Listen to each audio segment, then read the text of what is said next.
هنا سؤال مهم يثار، أنا ما راح أجاوب عليه.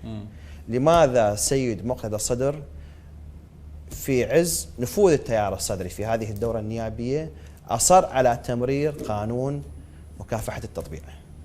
لماذا؟